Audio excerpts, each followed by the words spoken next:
મિત્રો આજે આપણે ભાગ લઈને આવ્યા છીએ પૃષ્ઠફળ અને ઘનફળ. ધોરણ 9-10 કે પછી તમે 11-12 ના સ્ટુડન્ટ છો, મેથ્સ વિષય છે, તો ઘણા બધા વિદ્યાર્થીઓના મનની અંદર એક સહેજે ડર પૃષ્ઠફળ અને ઘનફળના સૂત્રોનો રહેલો છે.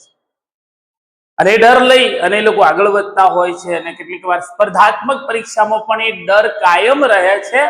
તો આજે એટલું ચોક્કસ કહીશ કે એ પૃષ્ઠફળ, ઘનફળ, એની જે સપાટીઓ છે અથવા એની જે સંજ્ઞાઓ છે એ આ વિડીયોની અંદર તમે 100% સમજવા જઈ રહ્યા છો.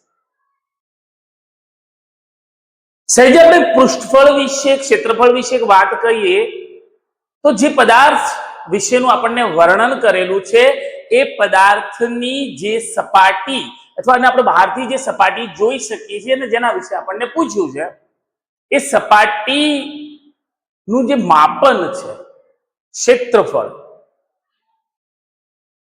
સૌપ્રથમ જોઈએ નળાકાર. નળાકારની સપાટી, જેમ કે અહીંયા આપણે નળાકાર દોરેલ છે, બહારની જે સપાટી અથવા એ જે સપાટીના કારણે જે એ આકાર રચાય છે એને આપણે એનું વક્ર સપાટી કહીએ છીએ. એમાં કયા મૂલ્યોનો સમાવેશ થાય છે?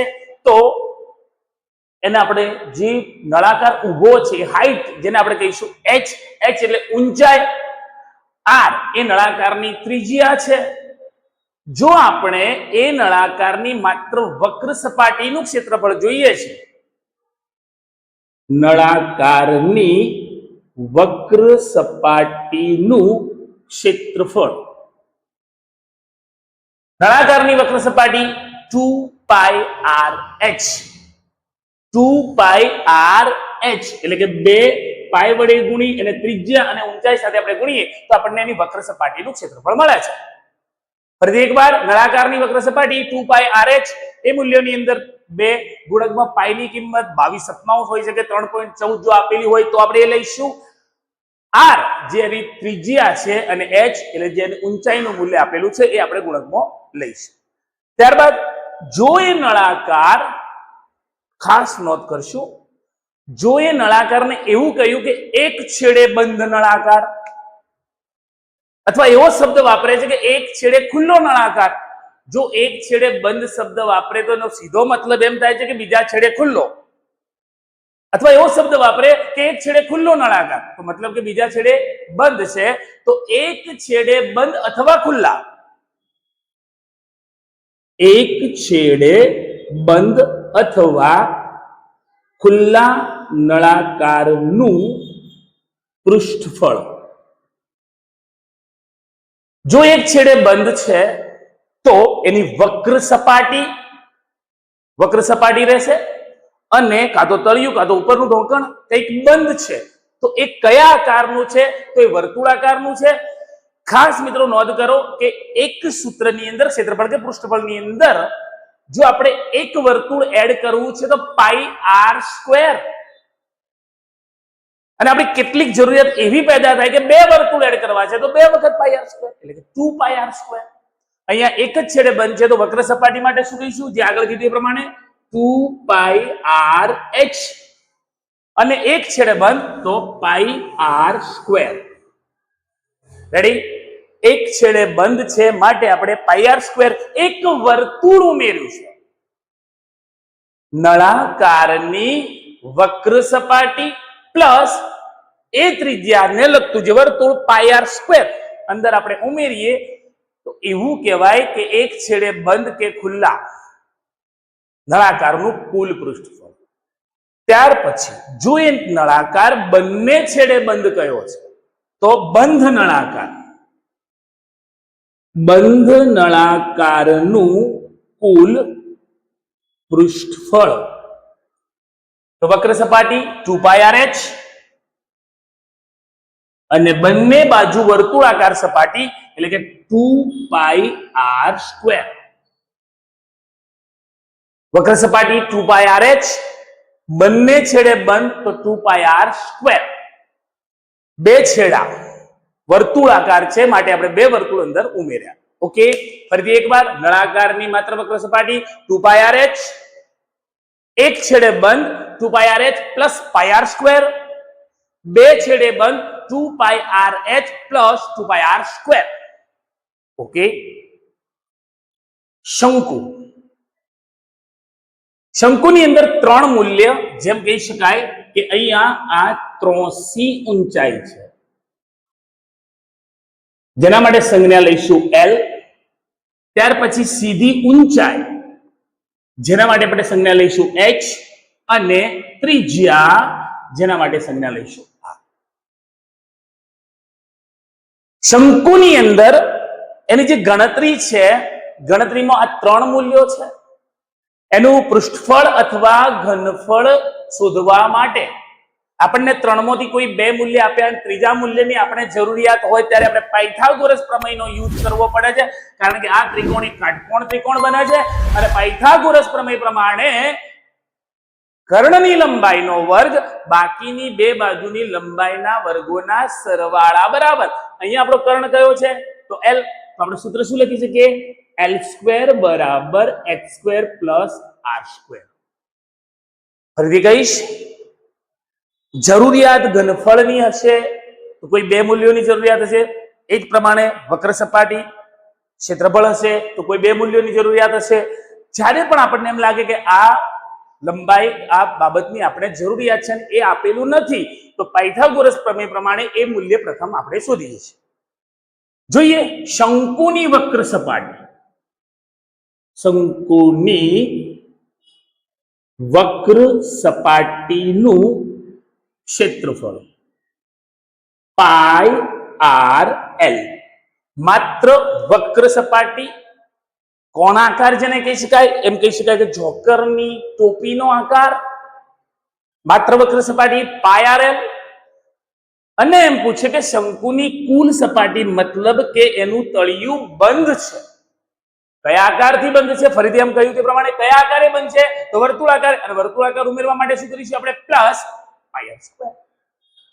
ઓકે, તો શંકુની કુલ સપાટીનું પૃષ્ઠફળ, વક્ર સપાટી કેટલી કઈ છે? πr_l plus πr².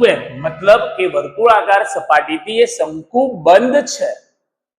πr_l plus πr². ત્યારબાદ ગોળો,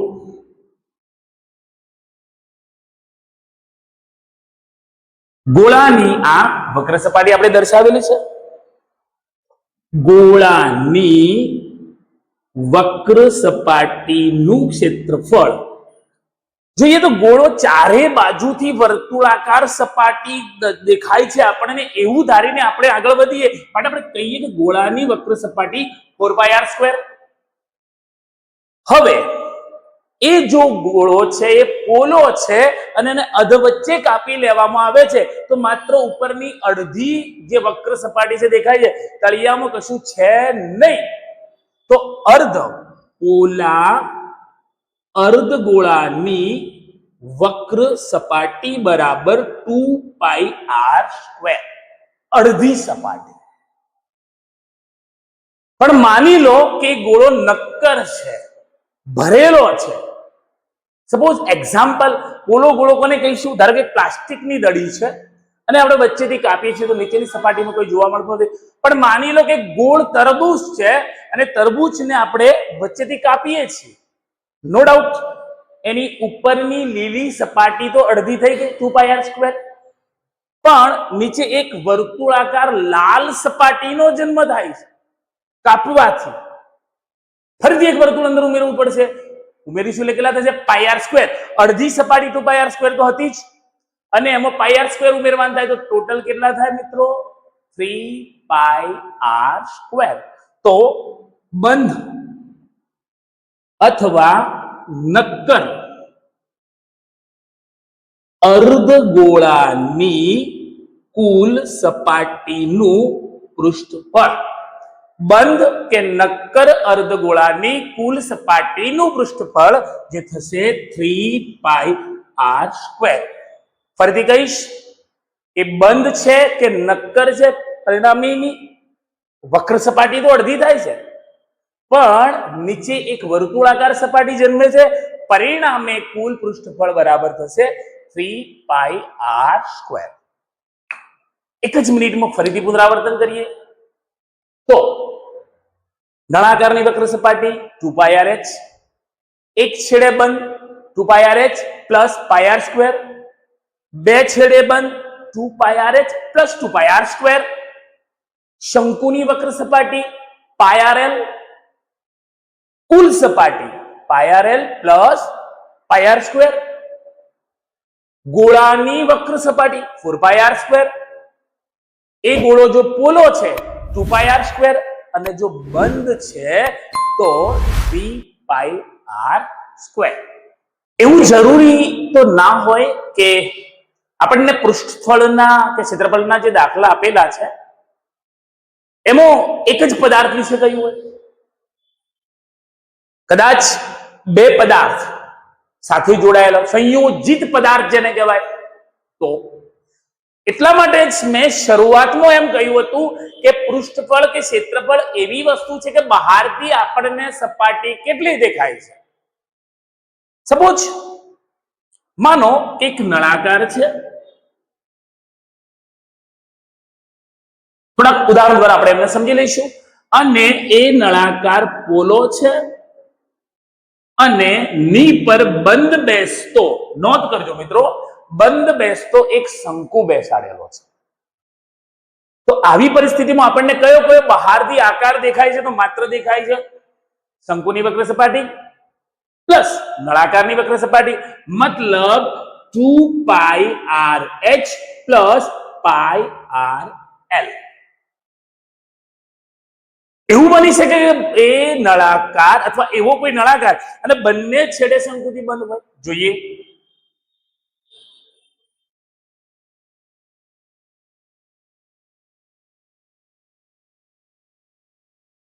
સમાન શંકુથી એ બંધ છે. અગાઉ તો એ પ્રમાણે નળાકારની વક્ર સપાટી તો આપણને દેખાય જ છે, તો આપણે કહીશું એના માટે 2πrh. પણ શંકુ બે બેસાડેલા છે. જો એક શંકુ હોય તો આપણે લખીએ છીએ πrl, અને બે શંકુ હશે તો 2πrl, કારણ કે બે શંકુ છે. આશા રાખું કે શંકુ વાળા પ્રશ્નમાં તમને કોઈ શંકા નહીં હોય, અને છતાં પણ એવી કોઈ સંયોજિત આકૃતિ છે અને કદાચ એનું પૃષ્ઠફળ શું થાય તો ચોક્કસ કોમેન્ટ બોક્સની અંદર એની જાણ કરશો, અને તમારો એ જે ક્વેરી છે, જે ડાઉટ છે, એ 100% ક્લિયર થઈ જશે. મિત્રો, પૃષ્ઠફળ અને ઘનફળમાં એ સમજવાનું છે કે આપણને શું પૂછ્યું છે, શું આપણી જોડે એની માહિતી છે, અને આપણે કયા મૂલ્યને શોધી અને એને સૂત્રમાં મૂકી અને જવાબ લાવી શકીએ છીએ. માનો કે આ એક શંકુ છે અને એ શંકુ બંધ બેસતા અર્ધ ગોળા વડે બંધ છે. હવે તે જ વાત શંકુ માટે આપણે શું લખીએ છીએ? πrl. અર્ધગોળો ભલે પછી એ પોલો હોય કે નક્કર હોય, પણ અર્ધગોળો જ્યારે શંકુમાં બેસે છે ત્યારે અંદરની કોઈ સપાટી આપણને દેખાતી નથી, પરંતુ બહાર તરફ માત્ર અર્ધગોળો દેખાય છે, માટે 2πr². ફરીથી કહીશ, સંયોજિત પદાર્થમાં શંકુના તળિયે બંધ બેસતો અર્ધગોળો લગાવ્યો છે તો એ કેવો છે? નક્કર છે, પોલો છે? એનાથી આપણે કોઈ મતલબ નથી, કારણ કે શંકુ અને ગોળાની એ જે સપાટી છે એકબીજામાં મળી જાય છે. આપણને બહારથી દેખાય છે શંકુની વક્ર સપાટી અને અર્ધગોળાની વક્ર સપાટી, પરિણામે πrl પ્લસ 2πr². એ જ પ્રમાણે કદાચ કોઈ નળાકાર છે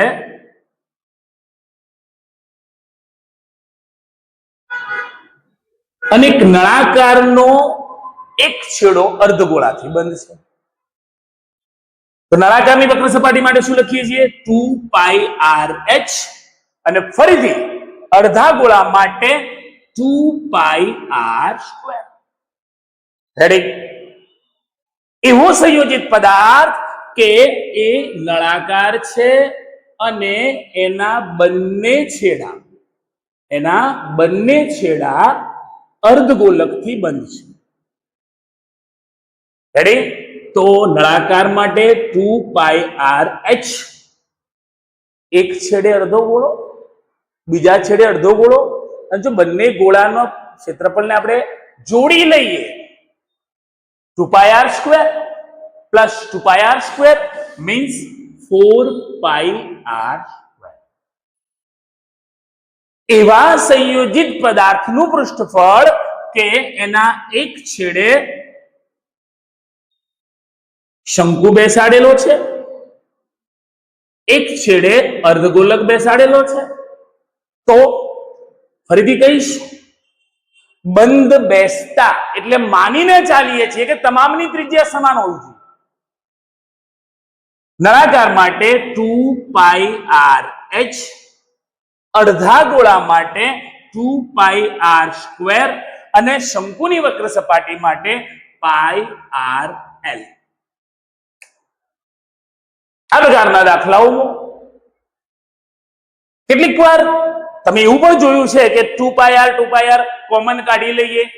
ધારો કે જોઈએ 2πr કોમન કાઢીએ તો વધે છે h + 8. આવું સૂત્ર, એ સૂત્રનો જન્મ થયો છે મૂળ સૂત્રમાંથી. માટે કમ્પલસરી નથી કે એક સૂત્ર તૈયાર કરી બીજું. નો, આપણને આ પ્રમાણે સૂત્ર મૂકી અને છેદ ઉડાડવામાં ગાણિતિક પ્રક્રિયામાં સરળતા રહેતી હતી, એ પ્રમાણે ગણી શકીએ છીએ. અને કદાચ એ ગાણિતિક પ્રક્રિયા કરતી વખતે છેદ ઉડાડવામાં તકલીફ છે તો કોઈ કોમન કાઢીએ, જે આપણી જરૂરિયાત મુજબની વાત છે. તો આશા રાખું કે પૃષ્ઠફળ ઘનફળના આ પ્રથમ ભાગમાં ક્ષેત્રફળ કે પૃષ્ઠફળને લાગુ પડતા તમામ સૂત્રો તમે બહુ સરસ અને સારી રીતે સમજ્યા છો, અને તમે એમ કહેવાય કે તમારે જરૂરિયાતના જે તે સમયે ચોક્કસ એપ્લાય કરી શકશો. નેક્સ્ટ વિડિયો ભાગ 2 ની અંદર આપણે ઘનફળના સૂત્રો સાથે મળીશું.